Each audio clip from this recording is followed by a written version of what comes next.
당신의 뜻 안에 날 세우셨으니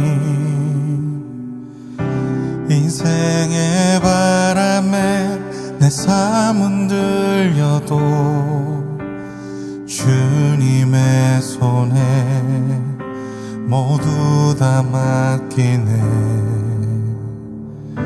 힘겨운 시간을 견딜 수 있는 것 주의 은혜로만 설명할 수 있네.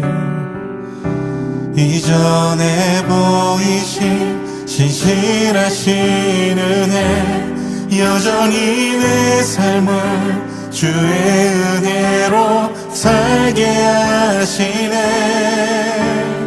작은 나를 통하여 크신 주 일하시네. 하늘 아래 인생 주관하시네. 위기 앞에 내 눈은 선명히 주를 보리. 완전하신 사랑 그 안에 나 거하네.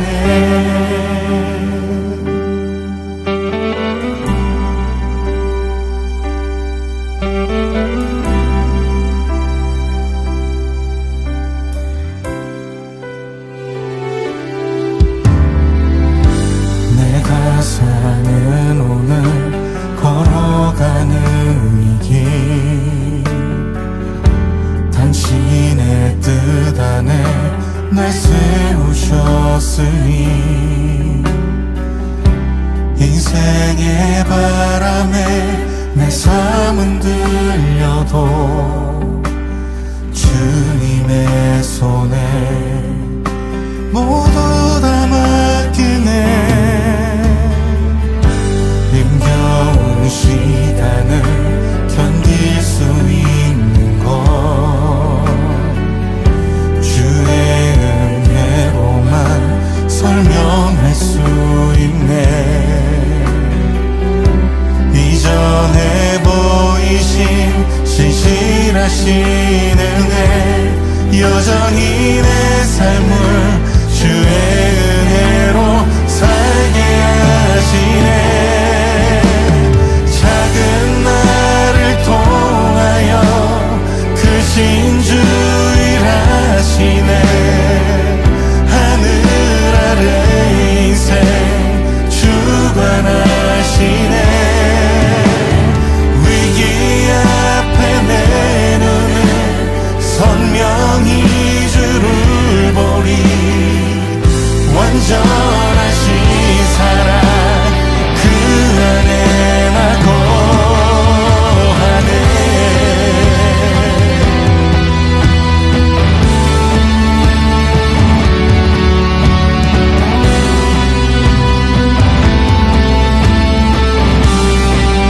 완전한 사랑으로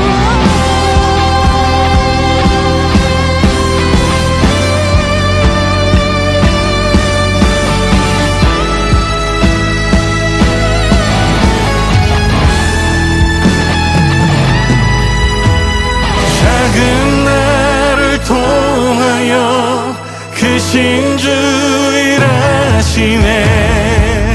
하늘 아래 인생 주관하시네. 위기 앞에 내 눈은 선명히 주를 보리. 완전하신 사랑 그 안에 나 거하네. 작은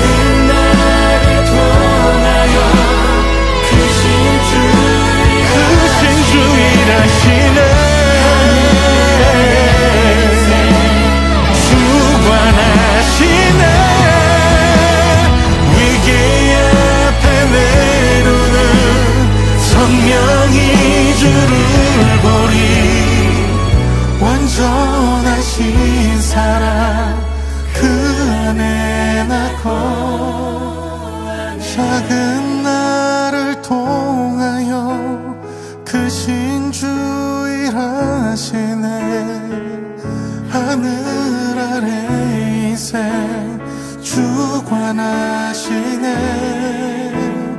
위기 앞에 내 눈은 선명히 주를 보리. 완전하신 사랑 그 안에 나 거하네.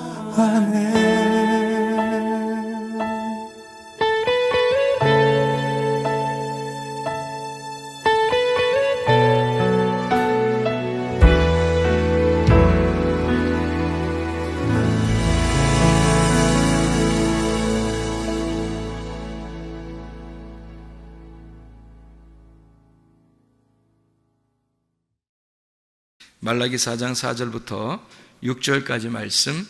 너희는 내가 호렙에서 온 이스라엘을 위하여 내 종 모세에게 명령한 법 곧 율례와 법도를 기억하라. 보라, 여호와의 크고 두려운 날이 이르기 전에 내가 선지자 엘리야를 너희에게 보내리니 그가 아버지의 마음을 자녀에게로 돌이키게 하고 자녀들의 마음을 그들의 아버지에게로 돌이키게 하리라. 돌이키지 아니하면 두렵건대 내가 와서 저주로 그 땅을 칠까 하노라 하시니라. 아멘. 성경에 두 가지 큰 핵심이 있습니다. 성경에 두 가지 큰 핵심이 있는데 하나는 선이고 하나는 악이에요.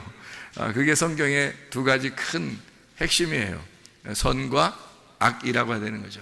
이 두 가지가 합해서 생명이라고 하는 이 한 가지가 되는 게 이 성경입니다. 우리가 이제 그걸 전제로 해서 성경을 봐야지, 그렇지 않으면 성경이 보이질 않는 거예요. 성경 자체가 그런 것이기 때문에 그렇습니다. 그러니까 이렇게 되는 거죠. 하나님이 복을 내려주시는데, 말씀을 잘 지켜 행하면 복을 내려주시는데 그 복을 안 받으면 진노가 임한다 이 말이에요. 그러니까 진노와 복은 아주 같이 병행하는 거죠.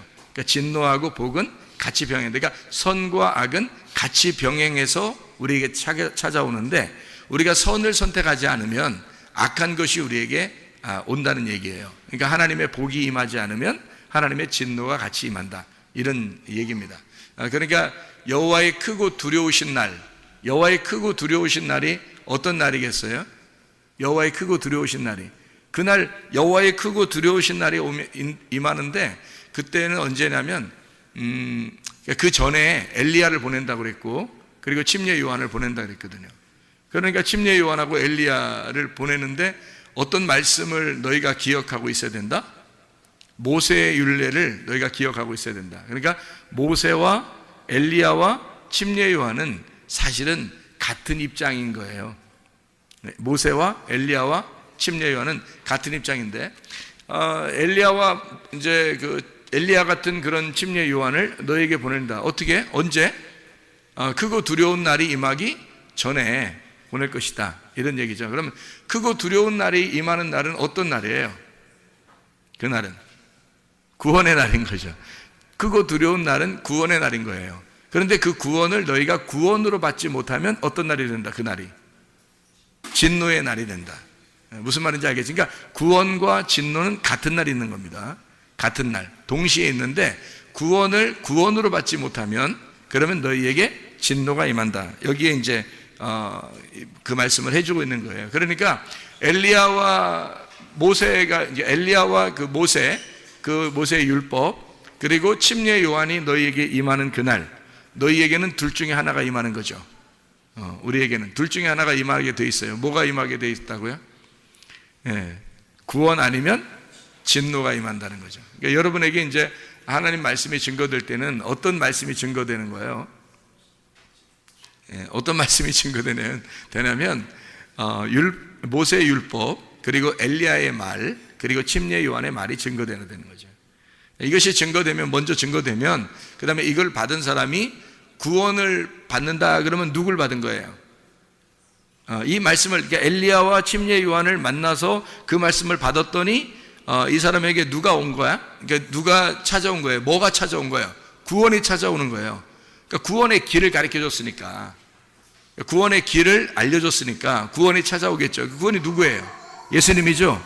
그러니까 구원이라는 예수님이 찾아오는 건데, 그 구원에 예수님 못 만나면 어떻게? 진노가 너희에게 임한다. 그 날이, 그 크고 두려운 날이 구원이 아니라 너희에게 진노의 날이 될 것이다. 뭐 이런 말씀이 되는 것입니다. 그러니까 우리가 하나님의 그 섬기심과 우리가 그 섬김을 받는다는 문제가 성경에서 굉장히 중요한 말인데, 왜 그러냐면 그게 복음이거든요.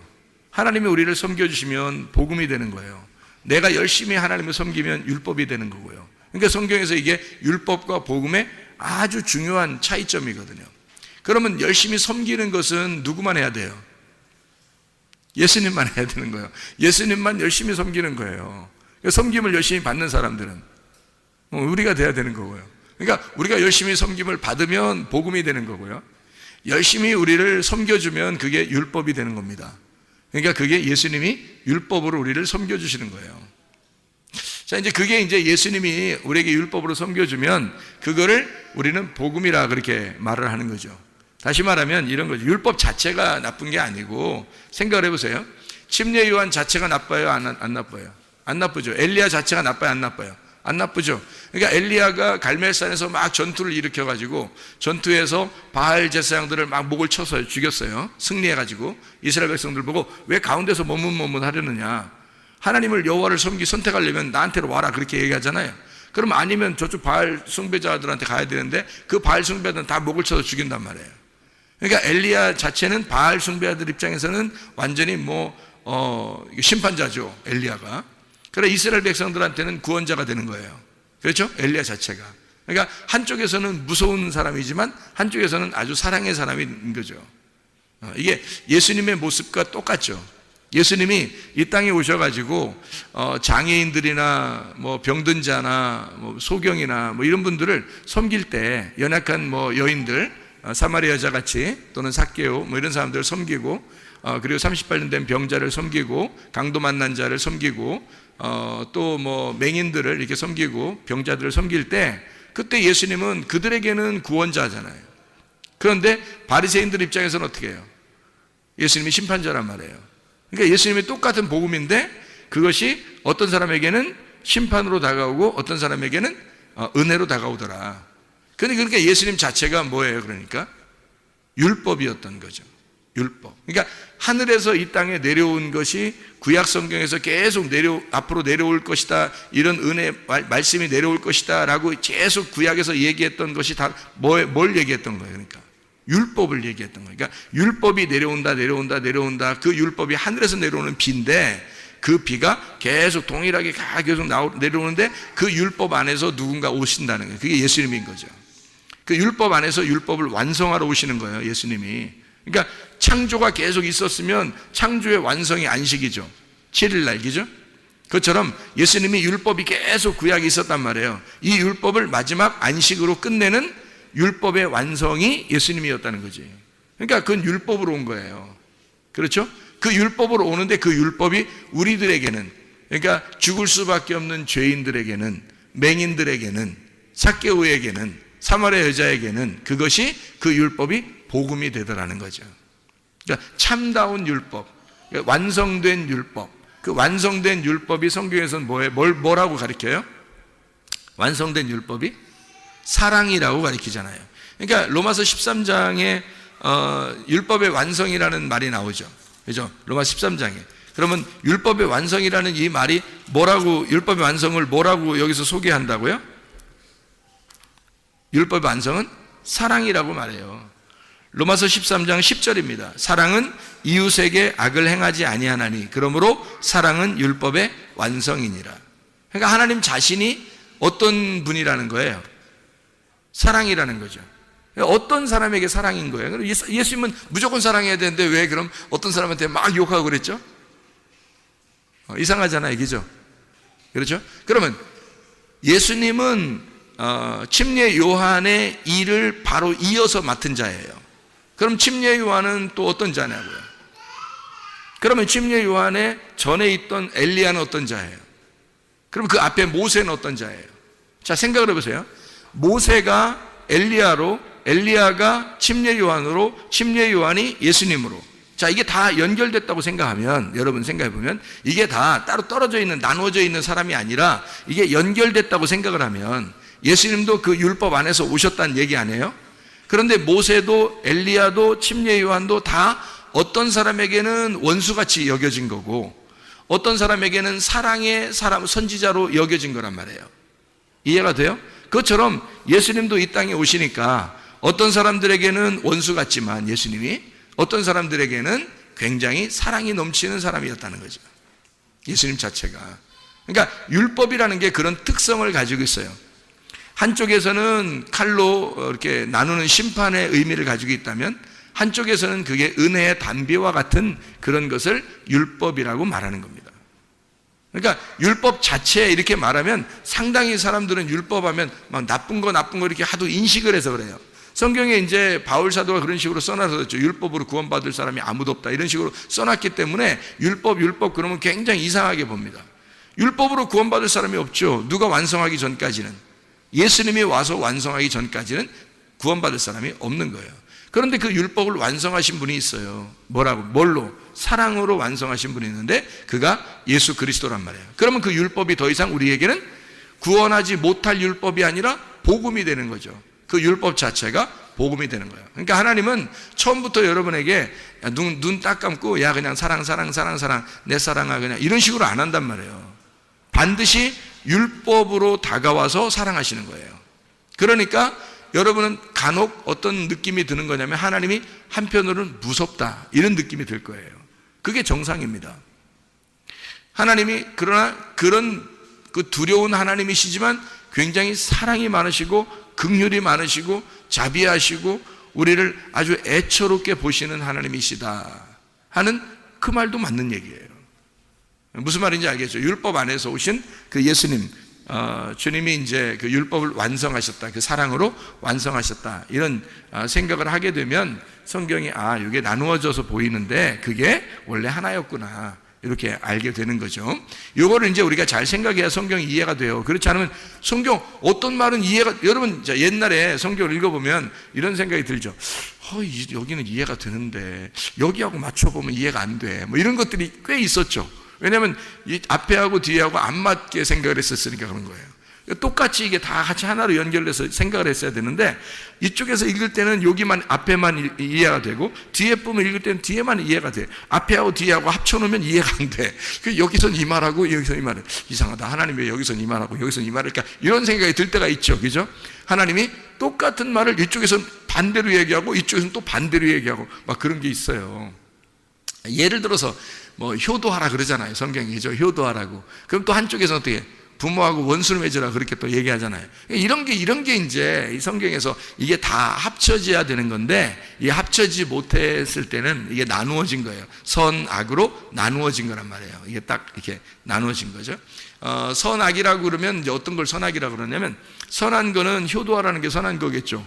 지금 예를 들어서 하나 얘기하면 선한 거라면 효도하는 게 선한 거겠죠. 그러면 이제 원수 맺으라는 건 악한 거겠죠.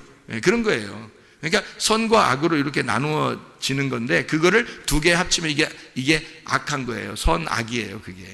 근데 요거를 가운데서 완성을 하는 게 죽음이에요. 그래서 그거를 그 사이에서 죽어버리면 이게 완성이 되는 거예요. 그러니까 그 죽음의 완성이 사랑의 죽음이죠. 죽음의 사랑. 그게 이제 완성을 시키는 거예요. 이웃을 위해서 목숨을 버리는 그 사랑. 그 예수님이 하는 것이죠. 예수님은 우리의 이웃이니까. 그죠? 우리가 예수님의 이웃이고 우리의 이웃은 예수님이에요.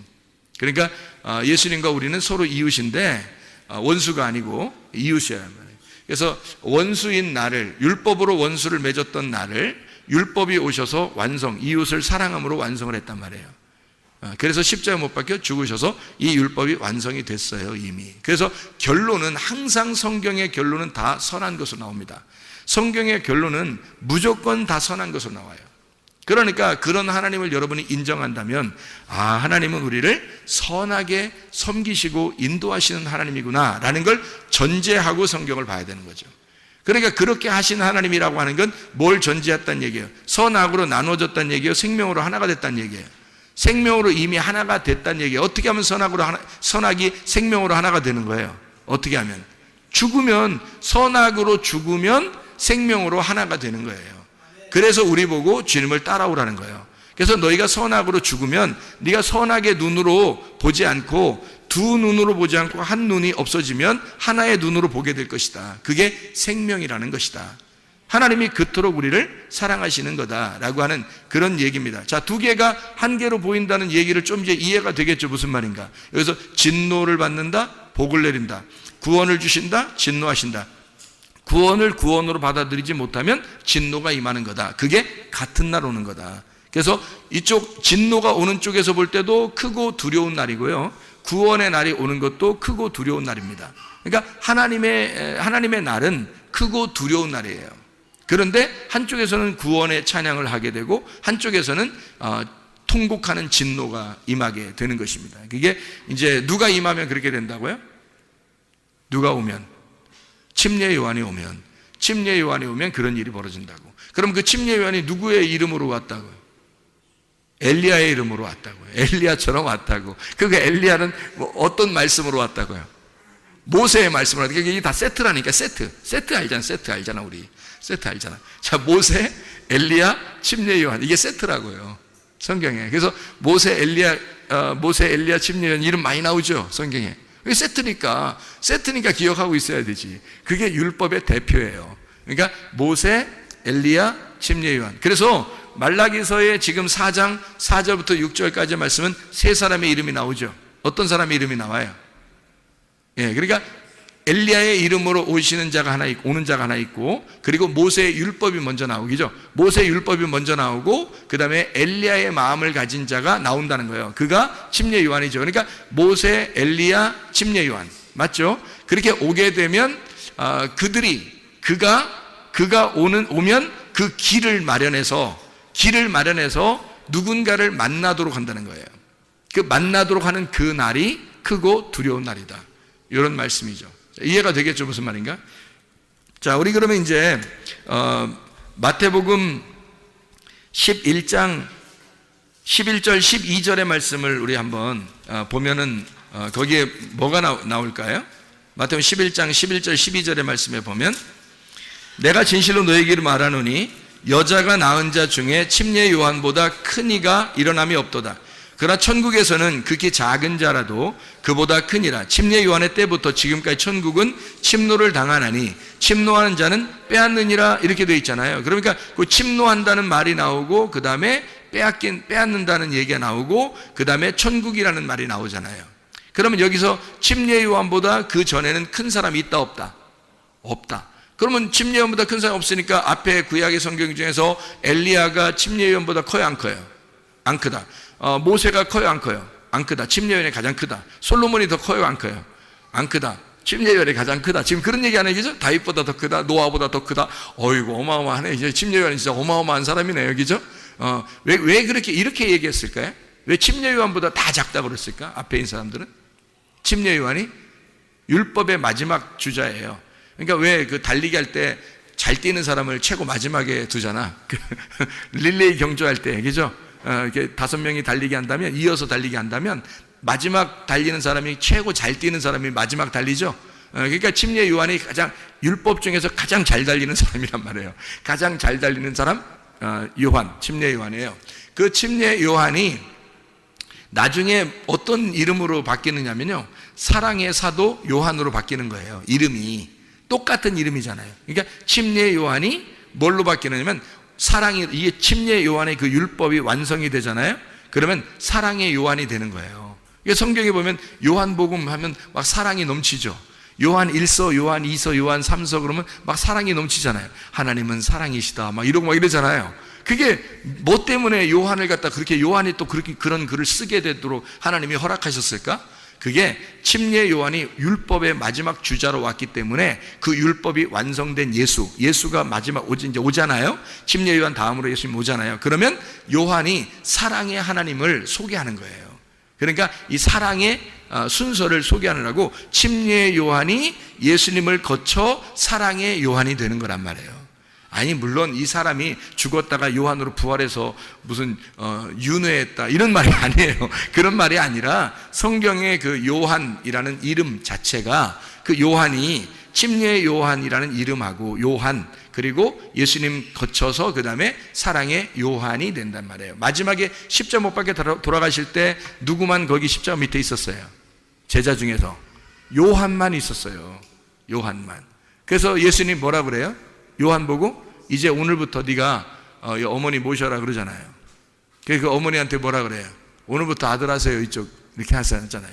그러니까 거기서 하여튼 십자가에 못 박혀 돌아가실 때까지 하여튼 효도는 하여튼 하신 분이야. 십자가 못 박혀 돌아가시면서 끝까지 하여튼 효도하신 분이야. 아들하고 그 어머니하고 자긴 죽으니까 이제 둘이 연결하세요. 둘이 이제 손 잡으세요. 마지막 이제 해놓고 이제 돌아가시는 거예요. 제가 돌아가시는 거예요? 하니까 물어보는 거죠. 물어보는 거면 이제 좀 이제 그런 것 같지가 않죠. 그런 건 아니죠. 왜냐하면 보세요. 예수님의 동생들이 있어요, 없어요? 있어요. 예수님의 동생들이 있기 때문에 굳이 요한을 아들로 안 해도 아들들이 있어요.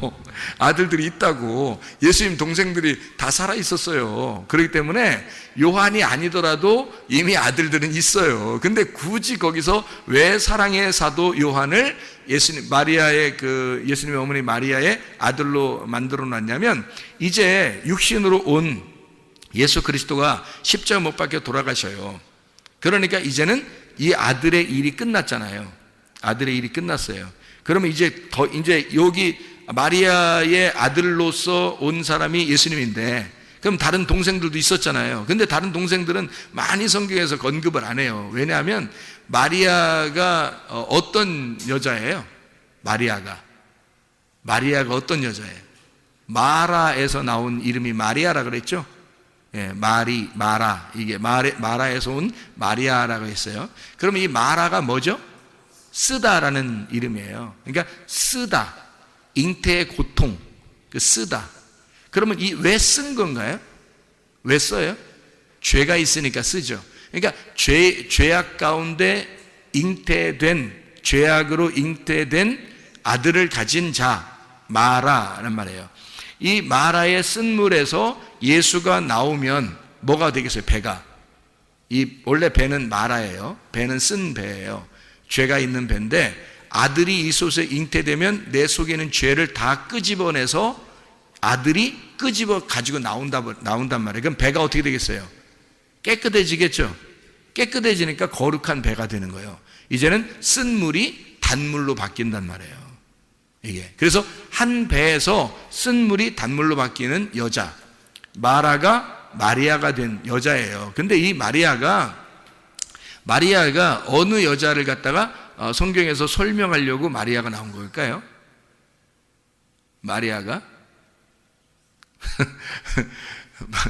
하와예요. 하와. 그러니까 창세기 3장에 하와가 뱀한테 이제 범죄했잖아요. 그죠? 뱀하고 같이 범죄했는데, 그 하나님을 거역한 범죄를 하고 나서 하나님이 뭐라 그래요? 남자는 일하라 그러고 여자는 잉태하는 고통을 가져라, 뭐 그런 얘기를 하죠. 그리고 여자의 아들이 뱀의 머리를 밟게 될 것이다, 이런 얘기를 하죠. 그럼 그 여자의 아들이라는 말이, 거기서 여자가 누구밖에 없었어요? 그 얘기를 듣는 사람 중에서는 하와밖에 없었죠. 그 여자의 아들이 뱀의 머리를 밟게 될 것이다 라고 하는 그 여자, 쓴물을 가진, 다시 말하면 선악과를 먹어버린 그 쓴물을 가진 여자의 후손으로 누가 왔어요? 여자로 마리아가 온 거예요. 마리아가 대표로 온 거고, 이 세상에는 모두 다 여자의 아들이 아니라 남자의 아들이거든요. 우리 모든 인간들은 남자의 아들입니다. 왜냐하면 남자가 있어야 아이가 나오는 거니까. 생각을 해보세요. 근데 남자 없이 여자가 아기를 잉태한 것은 누구밖에 없어요? 예수님밖에 없어요. 인류사에 창세기부터 요한계시록까지 예수 한 분만 남자 없이 여자가 낳았단 말이에요. 이해가 돼요? 그래서 여자가 난 예수, 그 아들이 뱀의 머리를 밟게 될 것이다 라고 얘기한 거거든요. 이해가 되겠죠? 그래서 이 마라의 쓴물을 가진 여자가 예수를 잉태하고 출산함으로 그가 단물로 바뀌는, 이런 선악과가 생명나무로 바뀌는 역사가 일어났다는 얘기입니다.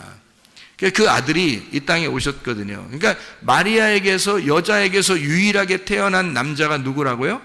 예수님이라고요. 근데 그 아들을 지금 누구한테 인계해 주는 거예요? 십자가 못 박혀 돌아가실 때 요한한테 인계해 주는 거란 말이에요. 그러면 요한이 이제 그다음부터는 어떤 사람이 된다는 거야? 여자의 후손이 된다는 얘기야. 그게 무슨 말인지 알겠어요? 이제까지 여자의 후손은 인류 역사상 누구밖에 없었다고요? 예수님밖에 없었다고. 그래서 예수님을 하나님의 아들이라 그러는 거야. 인류사의 모든 이 세상의 남자, 사람이라는 남자의 아들들인데 모두 다 그의 후손이 돼야 되는데, 인류사에 여자의 후손은 예수님 한 분밖에 없었어요. 맞죠? 그런데 그 여자의 후손으로 이제 내가 십자가에 못 박혀 죽으니 완성되었다. 그러니까 이제 너는 지금 오늘부터 여자의 후손이다, 이 말이에요. 네가 이제 여자의 후손이다. 그 말은 뭐를 선포하는 거예요? 내가 죽으니까 너는 하나님의 아들이 된다는 얘기야. 요한복음. 놀라운 얘기죠. 우리가 하나님의 아들이 된다? 불가능한 얘기인데 예수님 때문에 가능한 거죠. 예수님이 십자가 못 박혀 돌아가셔서 우리를 네가 이제는 여자의 후손이 되는 거야. 그러면 예수님이 된다는 얘기예요. 사랑의 요한이 이제는 마리아의 아들이 됐다는 얘기예요. 그냥 단순히 여러분은 효도하려고 거기서 십자가에서 얘기했는가 보다, 그렇게 생각하는 사람도 있더라니까. 하긴 뭐 그렇게 생각은 자유니까 그렇게 생각한다고 한들 뭐 그거 가지고 또 뭐 아이고 그렇게 했대 뭐 아이고 뭐 그 생각을 그 정도밖에 못해 뭐 그렇게 하면 안 되고요. 그 정도 많이 하신 거죠, 생각을. 그렇지만 그런 말이 아니잖아요. 여러분이 생각을 가만히 지금 들어보시라고. 그 말이 무슨 말인가, 이게 무슨 말인지를 들어보시라고. 성경을 전체적으로 봐야죠. 마리아가 왜 왔는지, 그가 왜 마라의 이름에서 왔는지, 왜 그가 하와의 약속, 하나님과 하와의 약속에서 올 수밖에 없었던 여자의 후손을 잉태한 자였는지를 우리가 보게 되면 성경이 일관성 있게 똑같은 얘기를 하나를 하고 있는데, 그게 바로 뭐냐면 여자의 후손인 하나님의 아들을 소개하고 있다는 얘기예요. 그거를 십자가에서 예수님이 요한이라는 자를 자기의 어머니와 연결시킴으로써 네가 오늘부터 여자의 후손이 된다라는 얘기를 해주고 싶었던 거죠. 그래야 말이 일치가 되고 맞는 얘기지, 이 인간적인 효도 얘기를 하는 거겠어요?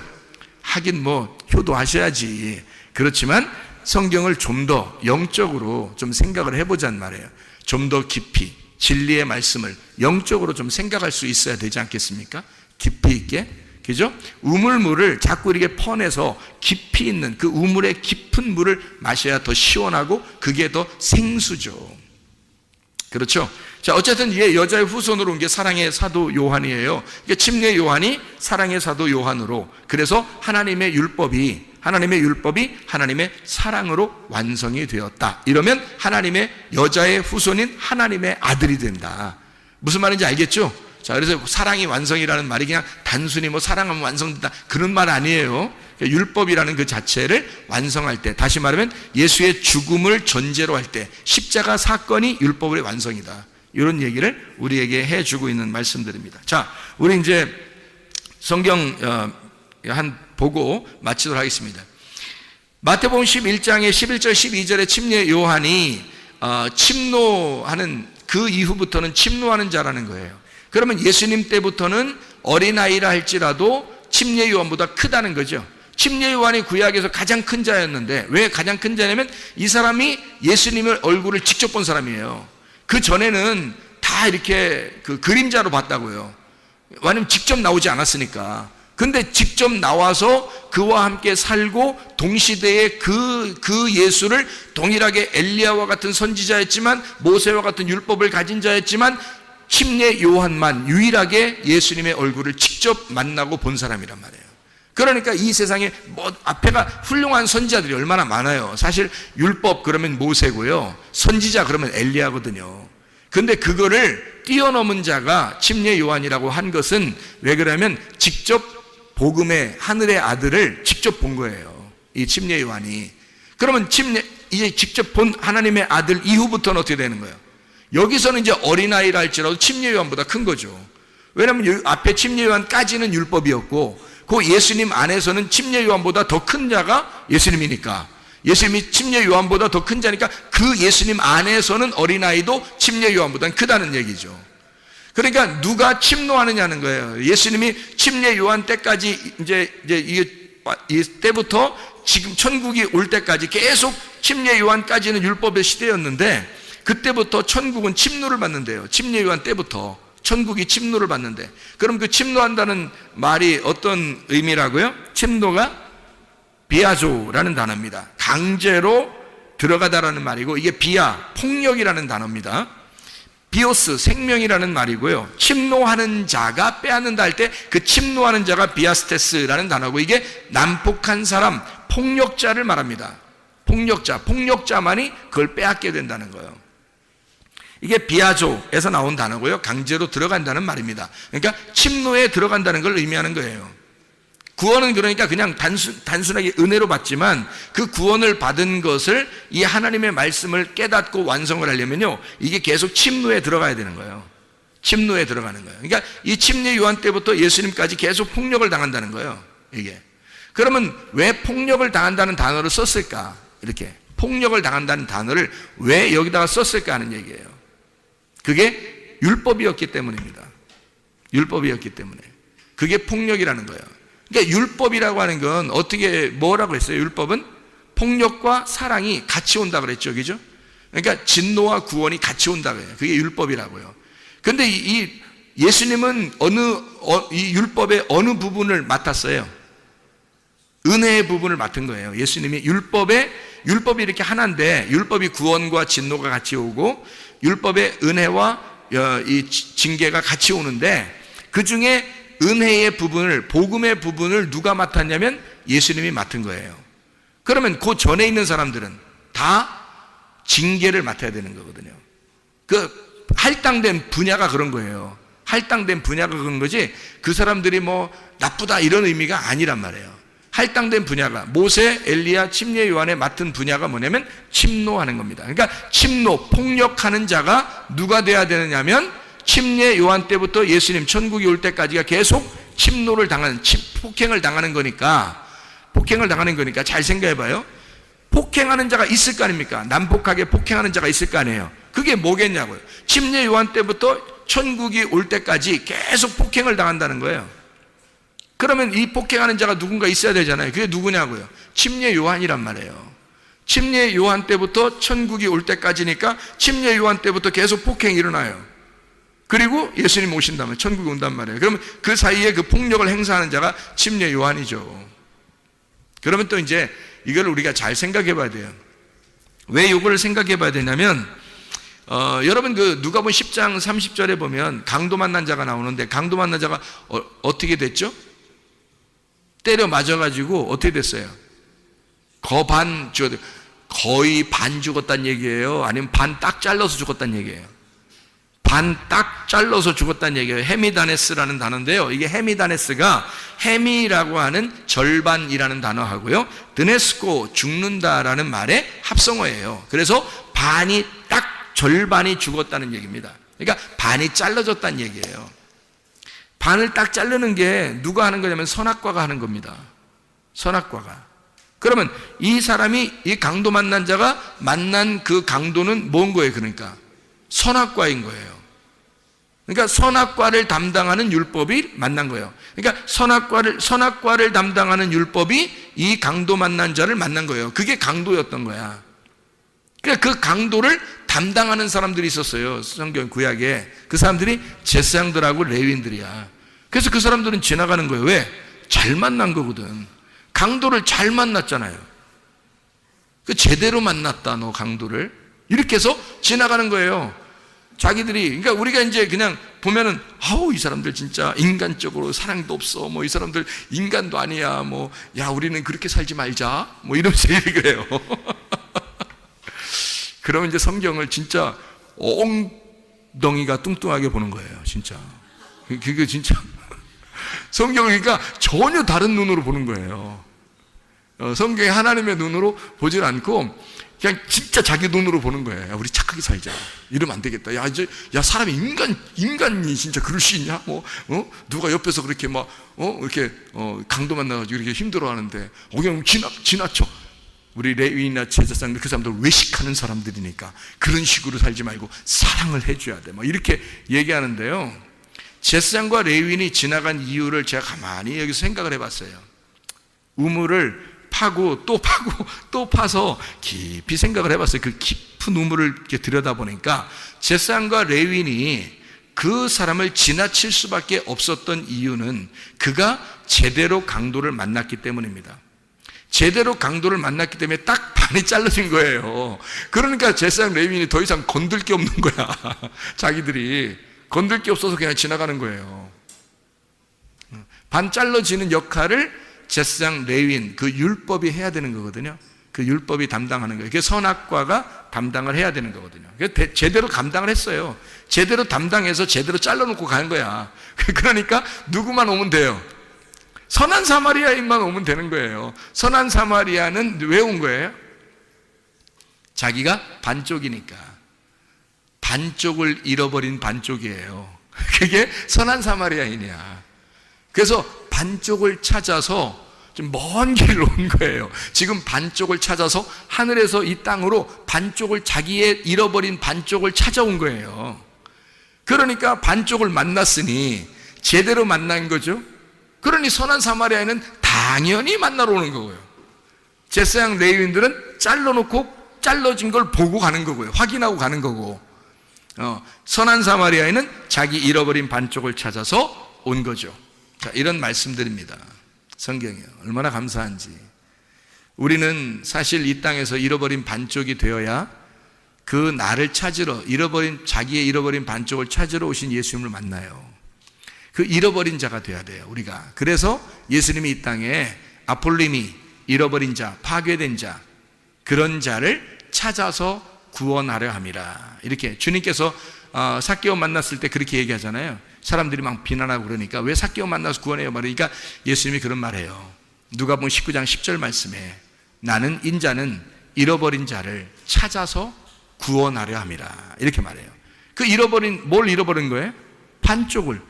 내 반쪽을 잃어버렸으니까 반쪽을 찾아와서 그를 구원해야 되는 거예요. 그게 예수님이라고요. 그러려면 어떻게 돼요? 반쪽이 잘라져 있었어야 되죠, 누군가가. 그게 삭개오가 반 잘라져 있었던 사람이에요. 사마리아 여자가 반 잘라져 있었던 사람이라고. 그래서 예수님이 찾으러 온 거예요, 그 사람들을. 이해가 되겠어요? 여러분이 어떤 사람 되면 분명히 구원받을 수 있겠어요? 반 잘라지면 구원받겠죠. 뭘로 잘라져야 돼요?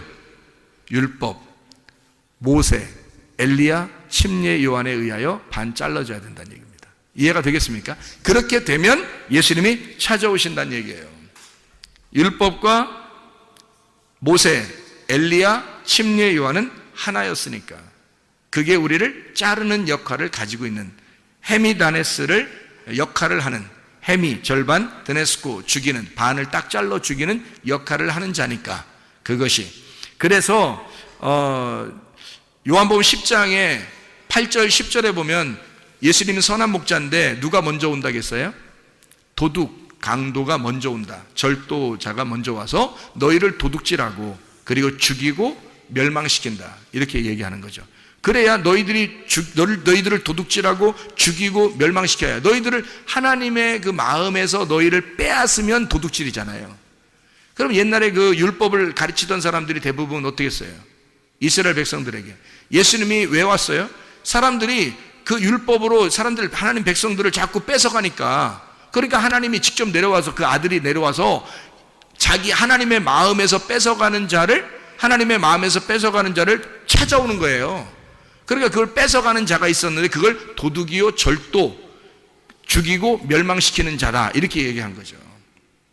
거기에서 뺏어오는 거예요, 예수님이. 그 선한 목자라는 거예요. 주님이 그 양을 뺏어오는 거죠. 자기 양을 뺏어오는 거예요.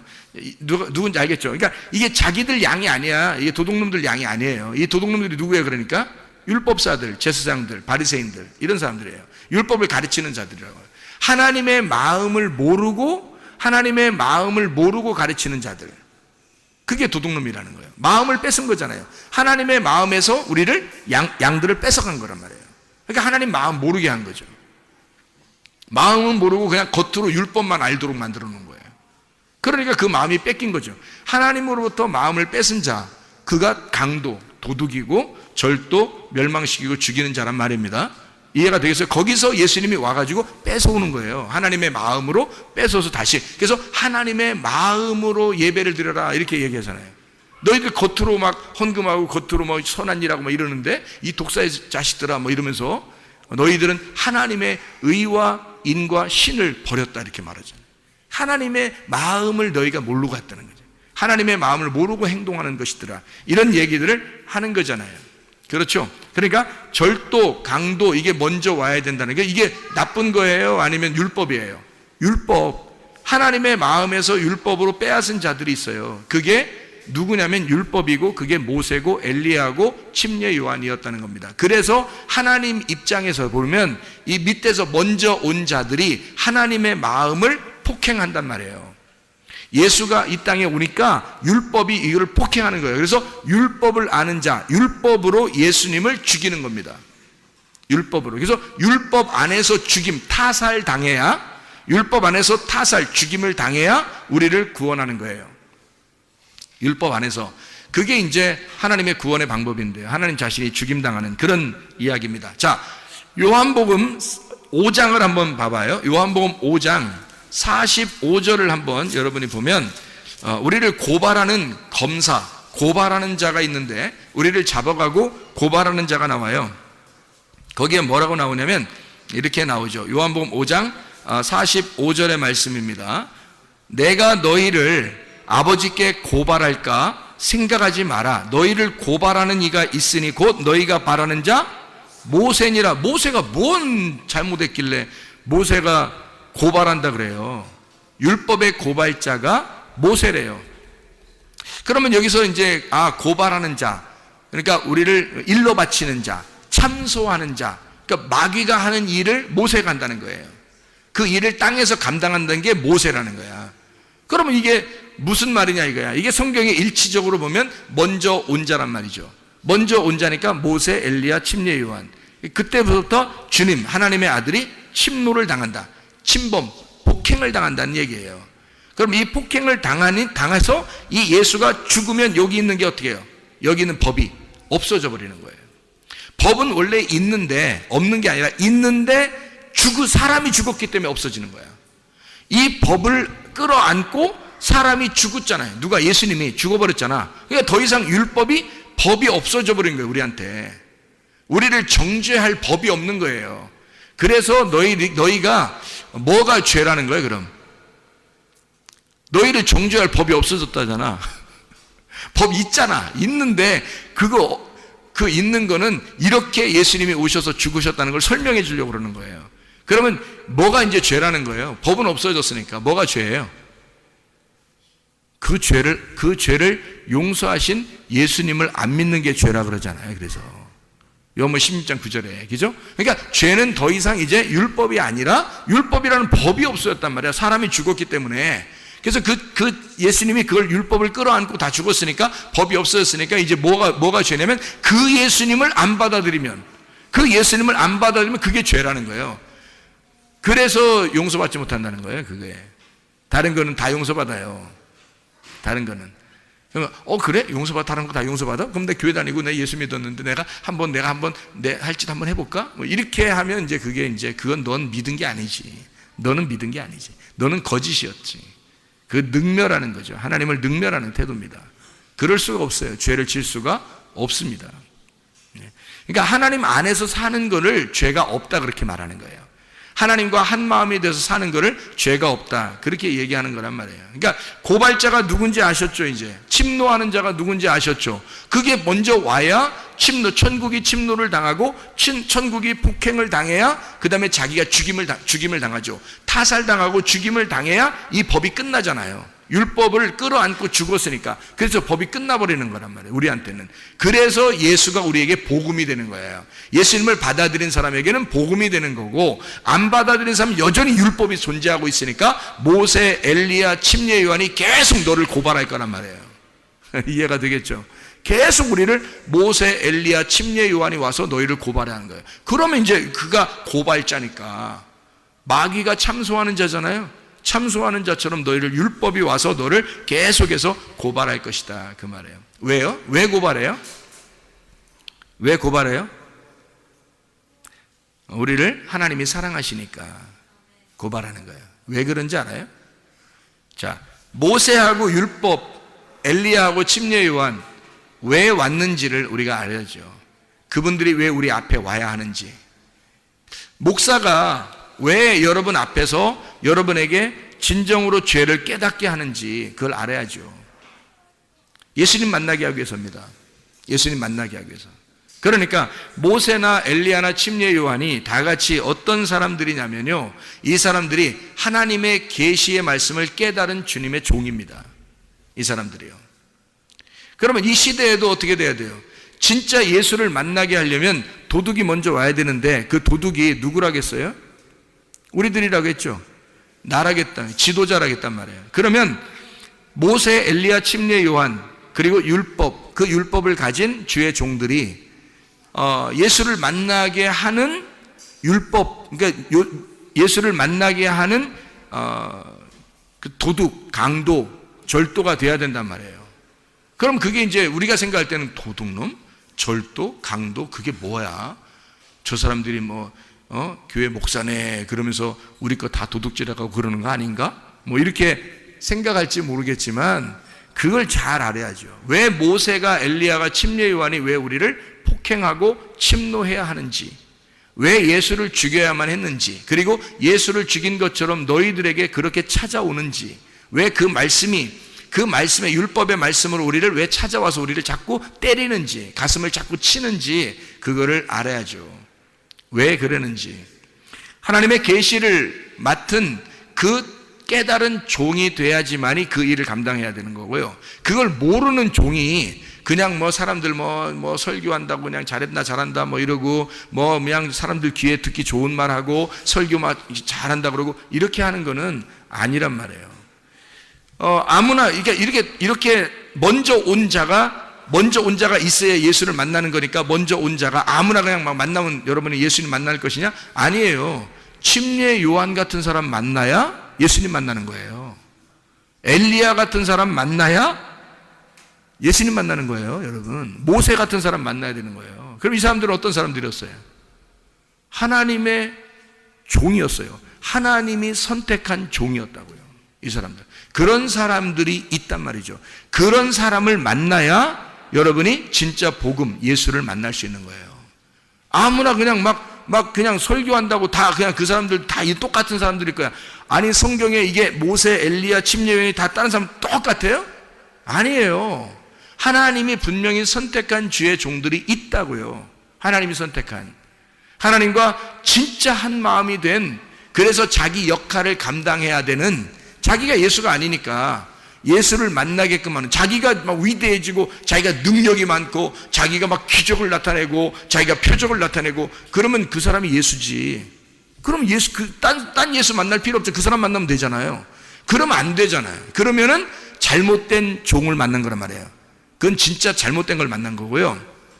진짜 하나님의 종을 만난다는 얘기는 이 사람이 비록 좀 다소 부족해 보여도 예수의 진리, 예수라고 하는 그 진리를 정확하게 소개해 줄 수 있는 사람이 돼야 되는 거죠. 그 길을, 광야에 외치는 자의 소리가 돼야 되는 거예요.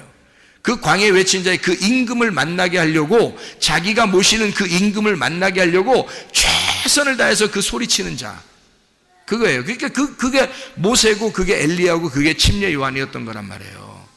그러니까 우리가 그들이 뭐라고요? 그러니까 누가복음 10장에서는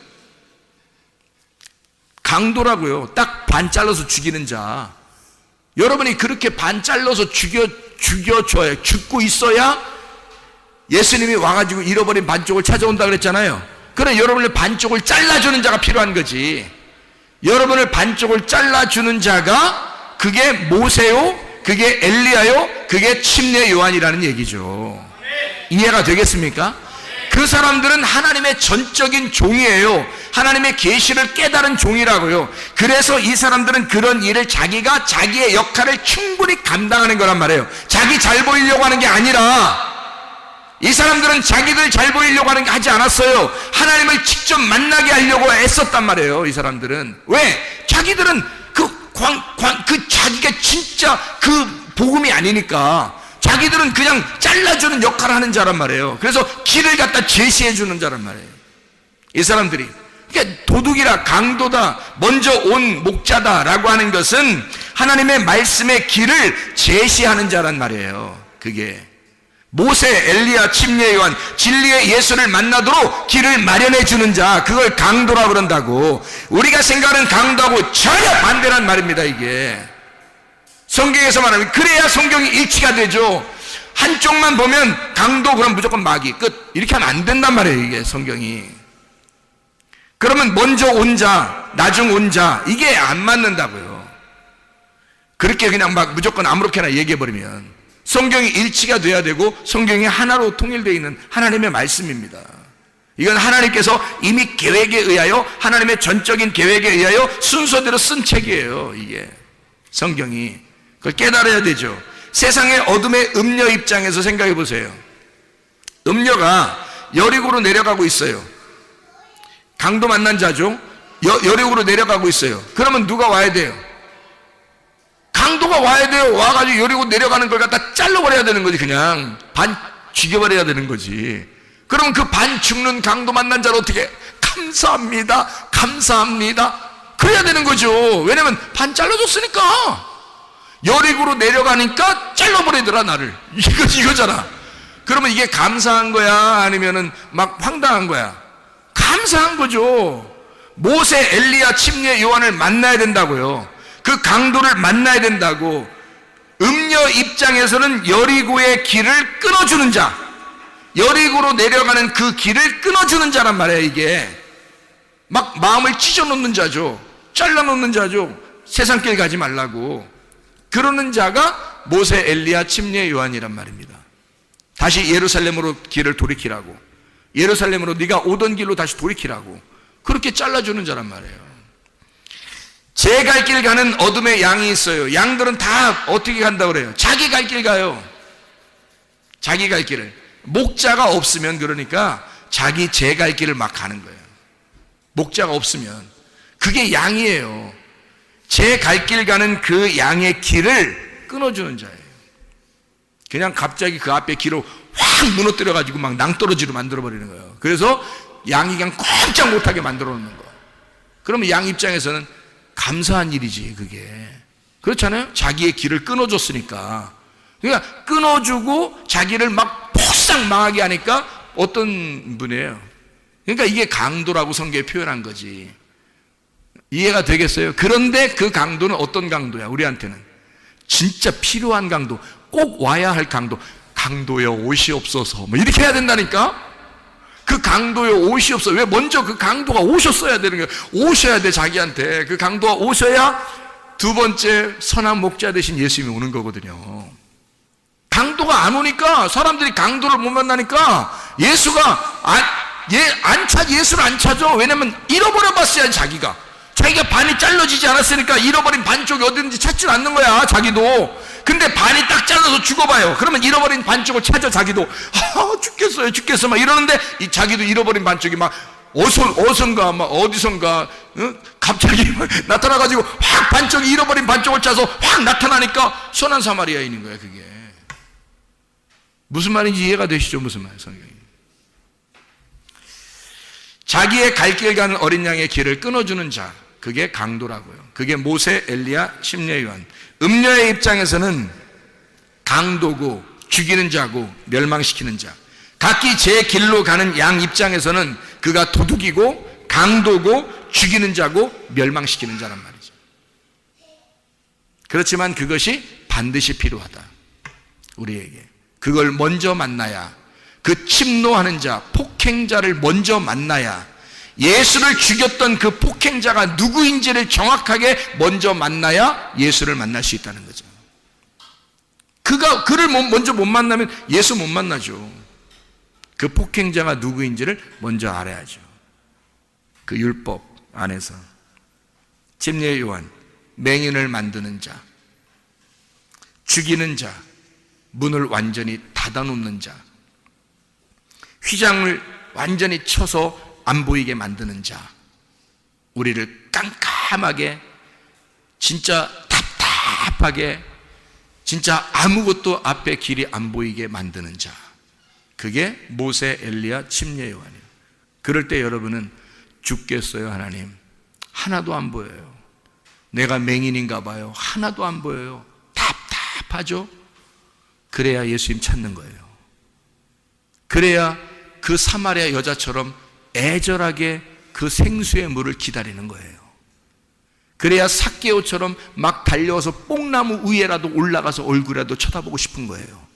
맹인이 되어야, 소경이 되어야, 죽이는 자가 죽어가는 자가 되어야, 멸망당하는 자가 되어야, 문이 꽉 막혀서 아주 앞뒤 꽉 막혀 힘들어 죽겠는 사람이 되어야. 홍해바다와 요단강이 우리 앞에 있습니다. 이것을 홍해바다를 이렇게 앞에 놓고요, 요단강을 이렇게 딱 앞에 막아놓은 것은 이유가 있어요. 이것을 열어주기 위해서입니다. 홍해바다를 앞에 놓고 요단강을 이렇게 앞에 놓으면 딱 덮여 있잖아요. 그럼 이렇게 덮여서 이렇게 막아놓은 것을 뭐라 그래요? 막아놓은 거를 문 닫혔다는 얘기예요. 그게 율법이야. 그게 강도고, 우리를 저쪽으로 못 건너가게 막아놓은 거란 말이에요. 이 막는 자, 우리를 막아서 뒤에는 애굽 군대가 쫓아오죠. 앞에는 홍해바다가 있죠. 딱 우리를 막혀서 우리가 도저히 앞에 나갈 수 없을 때 하나님 어떡합니까? 라고 호소할 수 있잖아요. 그 하나님께 호소하니까 하나님이 구원자를 보내주셔요. 그 구원자가 모세의 지팡이야. 이것을 앞에 내밀어라 이거지. 그러면 이것이 갈라지게 될 것이다. 갈라진 것이 휘장이 찢어지는 거잖아. 문이 열리는 거잖아. 이해가 돼요? 눈 덮였던 소경이 눈이 열리는 거잖아. 이해가 되죠? 죽었던 우리들의 마음이 부활되는 거잖아. 열려지는 거잖아요. 거기를 통과해 지나가라고. 그거를 침노에 폭행해서 찢어내고 나가라고.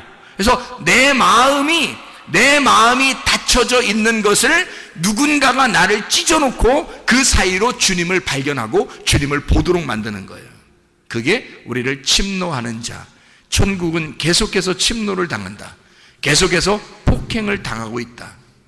그런 자가 모세요, 엘리야요, 침례 요한이었더라. 그를 통해서 우리가 예수라는 진짜 복음을 만나게 하신다. 여러분과 저에게는 이 앞에 깜깜하게 아직도 어두컴컴하고 아직도 답답하고 도저히 앞에 길이 보이지 않는 사람들이 있을 수도 있어요. 근데 그래야 주님 만납니다. 그래야 간절해지거든요. 그렇지 않으면 간절하지 않죠. 자기가 눈 떴다고 그러는데 누가 간절합니까? 자기가 눈 떴다는데. 근데 그렇게 하면 자기가 눈 뜬 거예요. 자기가 눈 뜬 거. 그럼 하늘에 눈은 뜬 거 아니고 땅에서 눈이 떠진 거죠.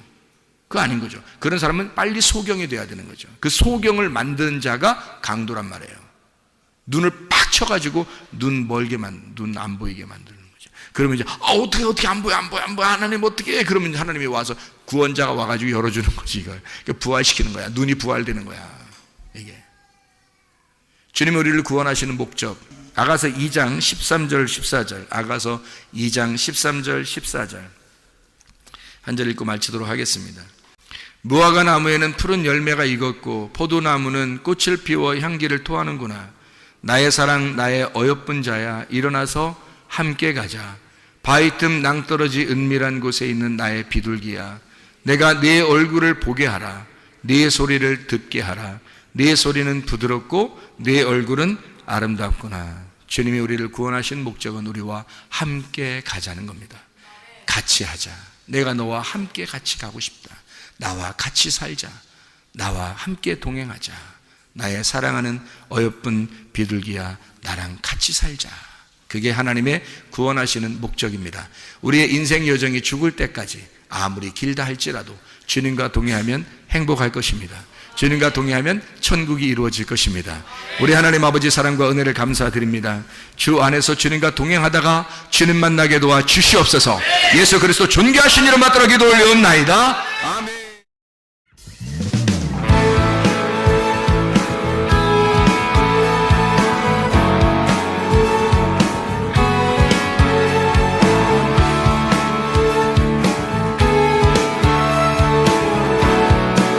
우리가 꿈꾸는 나라, 그것은 우리의 고향, 그것은 우리의 고향. 손에 잡히지는 않아도 믿음으로 그곳을 보내 그곳이 실존하기에 우리가 함께한 꿈을 꾸기에 아무것도 없는 자 같은 나 모든 것을 가진 자로다. 다시 한번 우리가 꿈꾸는 나라 우리가 꿈꾸는 나라 그곳은 우리의 고향 그곳은 우리의 고향 손에 잡히지는 않아도 믿음으로 그곳을 보내 그곳이 실존하기에 우리가 함께한 꿈을 꾸기에 아무것도 없는 자 같은 나 모든 것을 가진 자로다. 사막의 샘이 넘쳐 흐르고 사자와 어린 양이 뛰노는 그곳 어린이 독사물에 손 넣고 되는 그곳엔 하나님의 나라가 사막의 샘이 넘쳐 흐르고 사자와 어린 양이 뛰노는 그곳 어린이 독사물에 손 넣고 되는 그곳엔 하나님의 나라가 우리가 꿈꾸는 나라 우리가 꿈꾸는 나라 그곳은 우리의 고향 그곳은 우리의 고향 손에 잡히지는 않아도 믿음으로 그곳을 보내 그곳이 실존하기에 우리가 함께한 꿈을 꾸기에 아무것도 없는 자 같은 나 모든 것을 가진 자로다.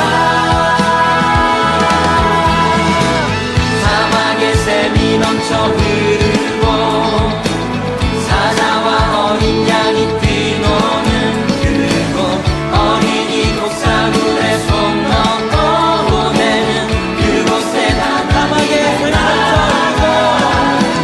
사막의 샘이 넘쳐 흐르고 사자와 어린 양이 뛰노는 그곳 어린이 독사물에 손 넣고 보내는 그곳에 다시 한번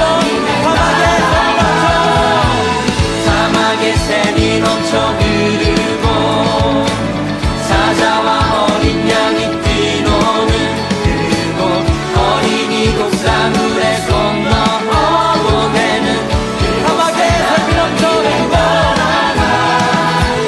사막의 샘이 넘쳐 흐르고 사자와 어린 양이 뛰노는 그곳 어린이 독사물에 손 넣고 보내는 그곳엔 하나님의 나라가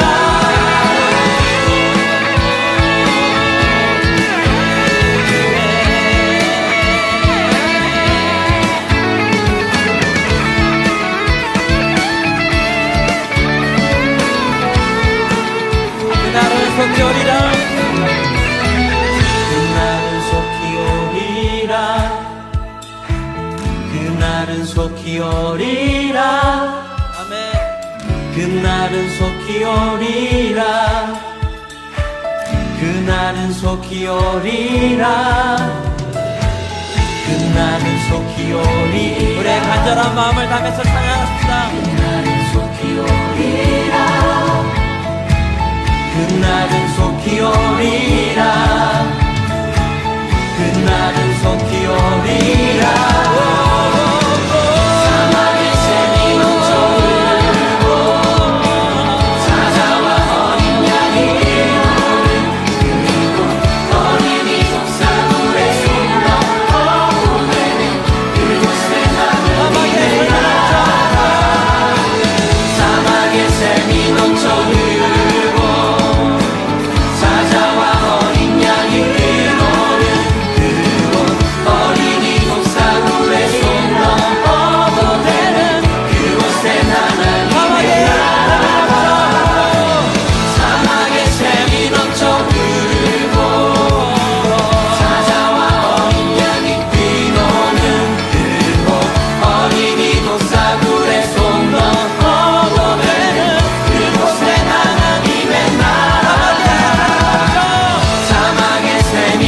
위에서